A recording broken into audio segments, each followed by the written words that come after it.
Why have you steadfastly decided not to enlist? Violence doesn't solve problems, and that I think that for 70 years we've been seeing the same policy of occupation, of siege, and I can't take part in it, and the war has only strengthened my opinion.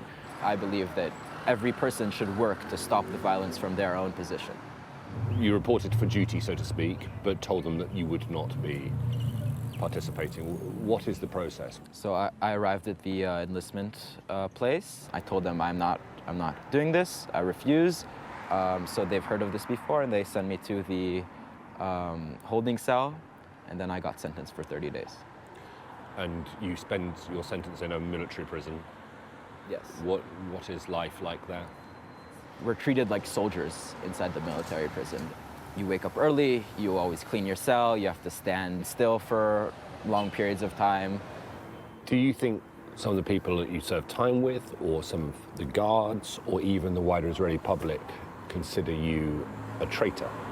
I don't only think, I've heard it a lot of times before. I don't consider myself a traitor, obviously. I think that I'm working for both the best interests of Israelis and Palestinians, because none of us are free until we are all free. It's only peace and it's only freedom that will bring us security. What do you think specifically about the war in Gaza at the moment? The objective of the war is to eliminate Hamas and to bring back the hostages.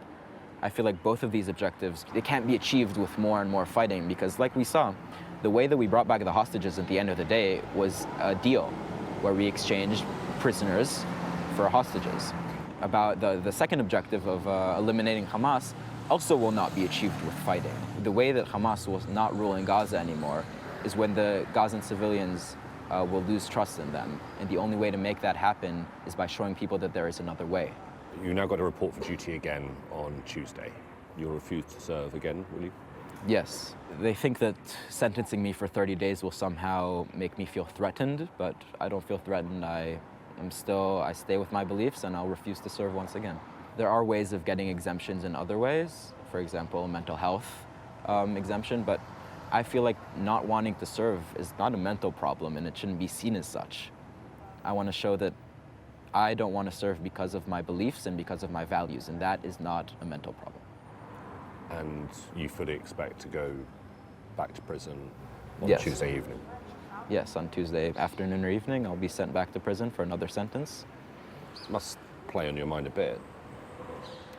I think to myself that I've gone through 30, I can take another 30, and I can take another 30 after that, because I know that a lot of people support me, and that I'm succeeding in making a change and showing the world that there's another way and that we can choose nonviolence over violence.